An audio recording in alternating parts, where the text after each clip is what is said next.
Reksadana sebagai efek yang diperdagangkan di pasar modal. Reksadana. Reksadana adalah wadah yang dipergunakan untuk menghimpun dana dari masyarakat pemodal untuk selanjutnya diinvestasikan dalam portfolio efek oleh manajer investasi. Pada reksadana, manajemen investasi mengelola dana-dana yang ditempatkannya pada surat berharga dan merealisasikan keuntungan ataupun kerugian dan menerima dividen atau bunga yang dibukukannya ke dalam nilai aktiva bersih NAB reksadana tersebut. Nilai aktiva bersih NAB adalah nilai total aktiva bersih yang dihitung dari nilai pasar setiap jenis aset investasi dalam reksadana, misal saham, obligasi, surat berharga pasar uang, serta deposito, ditambah dividen saham dan bunga kupon obligasi, kemudian dikurangi biaya operasional reksadana seperti biaya MI, biaya bank kustodian, dan lain-lain.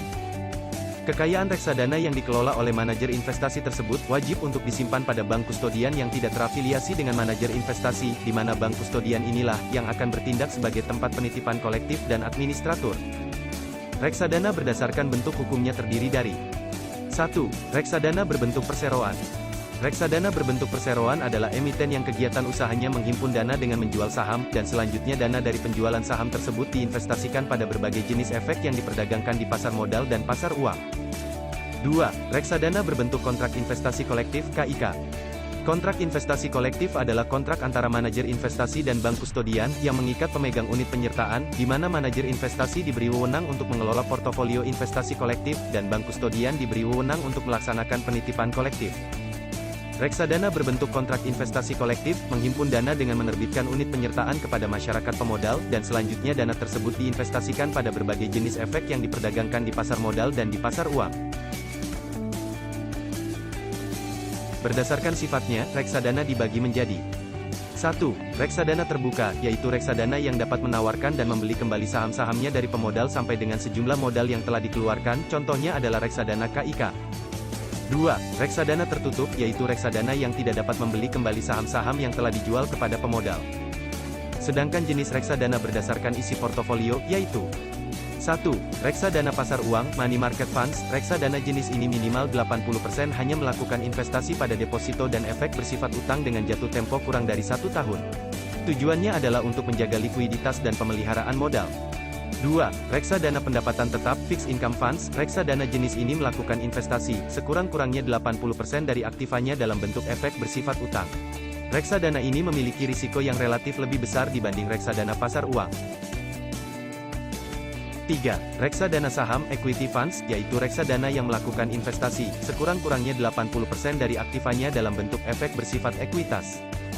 4. Reksadana campuran, balance funds. Reksadana jenis ini melakukan investasi maksimum 79% dalam efek bersifat ekuitas dan efek bersifat utang dan pasar uang.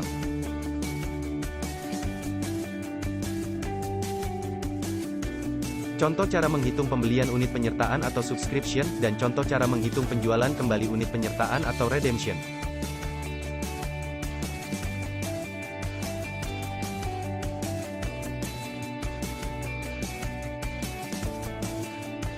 Contoh perhitungan lainnya.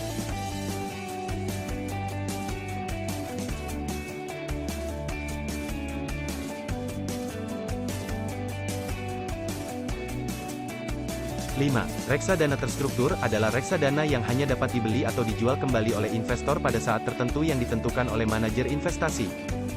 Reksadana terstruktur ini terdiri dari A. Reksadana terproteksi, capital protected funds, yaitu reksadana yang memberikan proteksi atas investasi awal, melalui mekanisme pengelolaan portofolio pada efek bersifat utang yang masuk dalam kategori layak investasi, investment grade, dan nilai pokok yang diinvestasikan tidak akan berkurang walaupun NAB-nya negatif.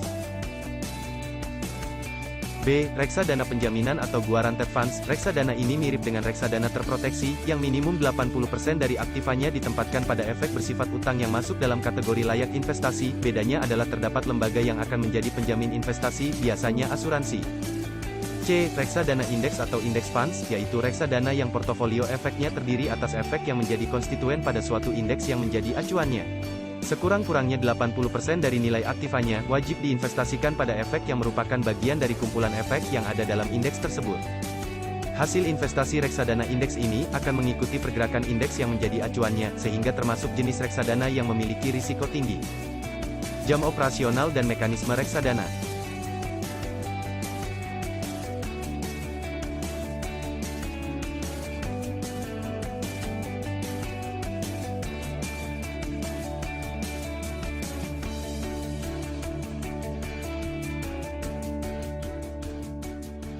Exchange Trade Funds atau ETF. ETF atau Exchange Trade Funds, secara sederhana dapat diartikan sebagai reksadana yang diperdagangkan di bursa. Sama seperti reksadana konvensional, ETF merupakan kontrak investasi kolektif, perbedaannya adalah unit penyertaan ETF dicatatkan dan diperdagangkan di bursa seperti saham. Sebagaimana halnya reksadana konvensional, dalam ETF terdapat pula manajer investasi dan bank kustodian. Akan tetapi, ETF juga mengenal satu pihak lagi yang memiliki peran penting dalam perdagangan, yaitu market maker. Market maker adalah broker yang ditunjuk oleh manajer investasi untuk bertanggung jawab dalam menyediakan likuiditas ETF, sehingga ETF bisa dibeli dengan harga dan jumlah yang diinginkan oleh pasar. Ciri khas perdagangan ETF adalah merupakan reksadana berbentuk kontrak investasi kolektif, yang unit penyertaannya diperdagangkan di Bursa Efek, sebagaimana diatur dalam Peraturan Bapepam dan LK Nomor 4B3. Produk dapat diperdagangkan layaknya seperti saham. Tata cara perdagangan sesuai dengan Peraturan Perdagangan 2A.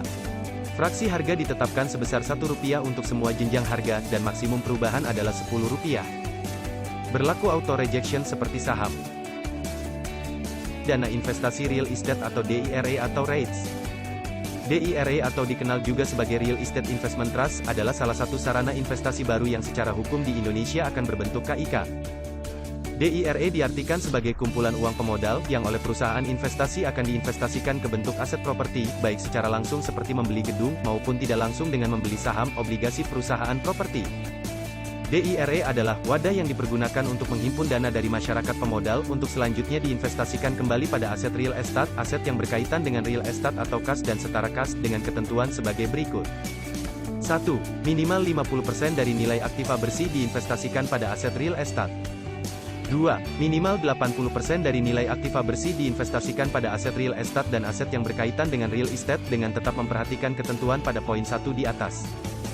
3. Maksimal 20% dari NAB diinvestasikan pada kas dan setara kas. 4. Dilarang berinvestasi pada tanah kosong, atau properti yang masih dalam tahap pembangunan. Karakteristik DIRA.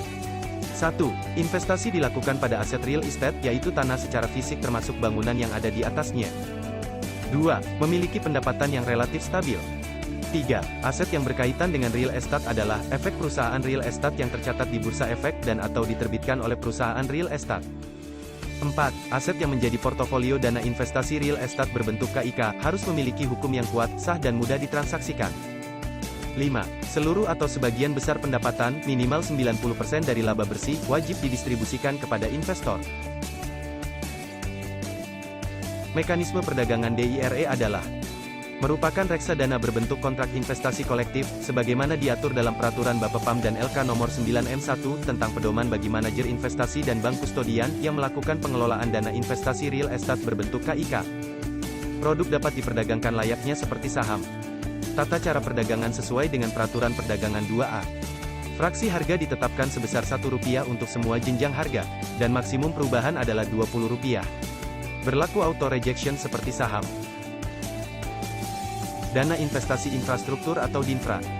DINFRA merupakan wadah berbentuk kontrak investasi kolektif, yang dipergunakan untuk menghimpun dana masyarakat pemodal, untuk selanjutnya sebagian besar diinvestasikan pada aset infrastruktur oleh manajer investasi. Investasi DINFRA dibatasi menjadi 3 hal, yaitu aset infrastruktur, misalnya membeli aset gedung perkantoran, jalan tol, rumah sakit dan menyewakannya. Aset yang berkaitan dengan infrastruktur, membeli saham, obligasi perusahaan terkait infrastruktur. Dan juga dalam bentuk kas atau setara kas. DINFRA diwajibkan menginvestasikan minimum 51% dari dana kelolaannya ke aset yang berhubungan dengan infrastruktur. Dalam membeli aset infrastruktur tentu saja ada aturan khususnya, misalnya DINFRA dilarang membeli aset infrastruktur yang belum menghasilkan, dan dalam membeli proyek yang sedang dalam pembangunan, dibatasi maksimal 25% dari dana kelolaan. Dalam membeli saham dan obligasi yang berhubungan dengan infrastruktur, DINFRA juga dilarang melakukan transaksi margin maupun short sell, dan porsi maksimalnya yaitu 49% dari dana kelolaan. Setiap tahun DINFRA juga wajib membagikan dividen, minimal 90% dari pendapatan kena pajak. Mekanisme perdagangan DINFRA adalah produk dapat diperdagangkan layaknya seperti saham. Tata cara perdagangan sesuai dengan Peraturan Perdagangan 2A. Fraksi harga ditetapkan sebesar Rp1 untuk semua jenjang harga, dan maksimum perubahan adalah Rp20. Berlaku auto rejection 10% dari harga sebelumnya.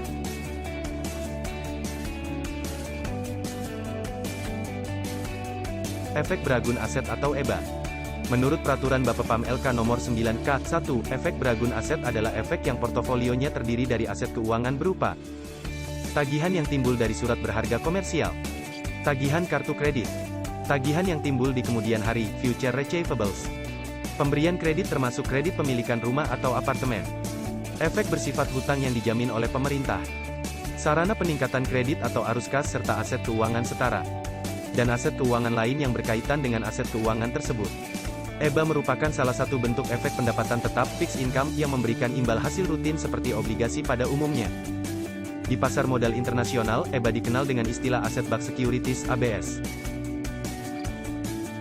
Karena yang diagunkan merupakan aset-aset yang tidak likuid, maka EBA membutuhkan proses yang dinamakan sekuritisasi agar aset tersebut menjadi likuid. Ada beberapa prinsip sekuritisasi yang perlu diperhatikan. 1. True sale, yaitu terjadinya jual putus aset keuangan, dari kreditur asal kepada investor. Aset keuangan tersebut dikeluarkan dari neraca kreditur asal, sehingga transaksi sekuritisasi sering dinamakan juga off-balance sheet financing.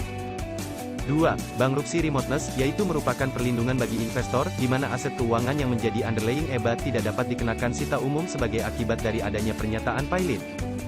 3. Perfection of the security interest, yaitu melalui pengikatan legal yang dilakukan, aset yang menjadi underlying transaksi sekuritisasi akan sepenuhnya menjadi hak investor dan tidak bisa diklaim oleh pihak lain. Terdapat setidaknya dua jenis EBA, yaitu EBA berbentuk kontrak investasi kolektif, dan EBA berbentuk surat partisipasi, di mana perbedaannya dapat dilihat pada proses penerbitan dan transaksi EBA.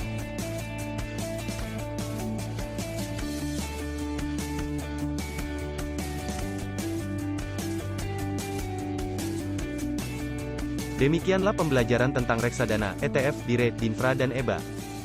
Terima kasih.